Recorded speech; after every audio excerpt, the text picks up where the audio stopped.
इतिहास संशोधक इंद्रजित सावंतांना धमकावणारा प्रशांत कोरटकरचा मोबाईल आणि सिम कार्ड नागपूर सायबर पोलिसांनी पोलिसांकडे सादर केलाय। आवाजाच्या तपासणीसाठी दोन्ही वस्तू आज फॉरेन्सिक अधिकाऱ्यांकडे दिल्या जाणार आहेत। कोर्टाने कोरटकरला 11 मार्च पर्यंत अंतरिम जामीन दिलाय।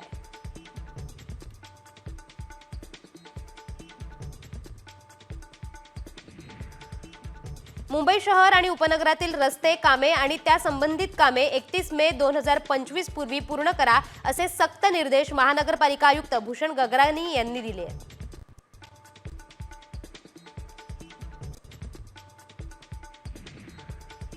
अमरावतीतील बेलोरा विमानतळाचं काम अंतिम टप्प्यात आहे। एप्रिल महिन्यात विमानतळ सुरू होण्याची शक्यता वर्तवली जाते। यानंतर अमरावती मुंबई मार्गावर ETR 72 सह नियोजित ऑपरेशन लवकरच सुरू होणार आहे।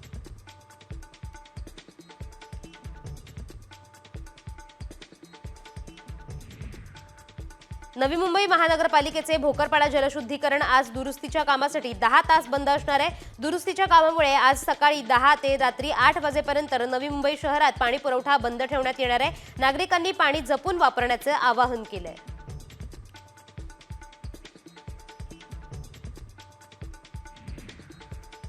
आता खासगी रुग्णालयांच्या मनमानी शुल्क आकारणीला चाप बसणार आहे। राज्यात बॉम्बे नर्सिंग ऍक्टची लवकरच अंमलबजावणी होणार आहे। त्यानुसार खासगी रुग्णालयात दरपत्रक लावणं बंधनकारक करण्यात आलंय।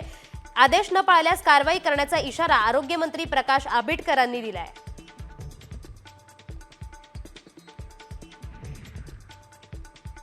यंदा राज्यातील सर्वच शाळांसाठी एकच कॅलेंडर असणार आहे। त्यानुसार 8 ते 25 एप्रिल दरम्यान अंतिम परीक्षा होणार आहे। 1 मे रोजी निकाल लागणार आहे, तर 2 मे पासून शाळांना उन्हाळी सुट्ट्या असतील। शिक्षण व्यवस्था सुव्यवस्थित आणि समतापूर्ण करण्यासाठी राज्य सरकारने सर्व शाळांनी एकच कॅलेंडर पाळावं असा निर्णय घेतलाय।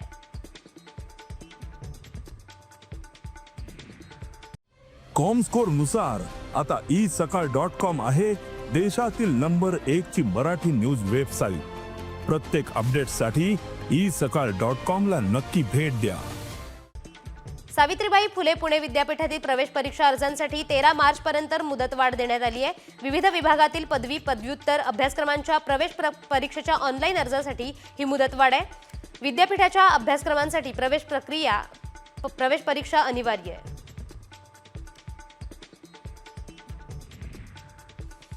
शिवडी विधानसभा आमदार अजय चौधरींनी गिरणी कामगारांचा प्रश्न विधानसभेत लक्षवेधी मांडल्यानंतर आता आज गृहनिर्माण खात्यासोबत चर्चा होणार आहे। मोर्चेच्या वेळी मेंटेनन्स माफी आणि इतर मागण्यांसाठी घोषणा देण्यात आल्या।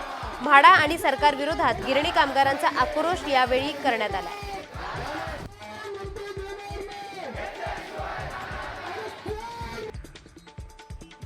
आरोपी दत्तात्रय गाडे हा पोलिसांचा गणवेश परिधान करून एसटी स्थानकाच्या आवारात वावरत असल्याची माहिती तपासात समोर आली आहे। गाडेच्या ओळखीचा एक जण पिंपरी चिंचवड पोलीस दलात कार्यरत असून गाडेने त्याचा गणवेश परिधान करून छायाचित्र काढले होते, तर तोतया पोलीस बनून त्याने अनेकांना गंडा सुद्धा घातलाय।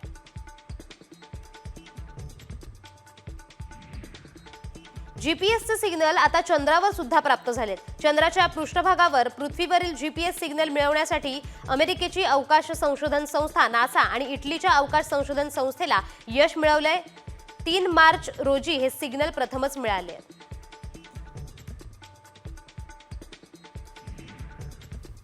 काही दिवसांपासून तापमानात सातत्याने वाढ होतीये। मार्चच्या महिन्यातच सुरुवातीलाच ठाणे जिल्ह्याचं तापमान 40च्या उंबरठ्यावर येऊन ठेपलंय। कल्याण डोंबिवलीतील बुधवारी 39.9 अंश सेल्सिअस तापमानाची नोंद झाली आहे। जागतिक तापमानवाढीमुळे काही वर्षात तापमानात कमालीची वाढ होतीये।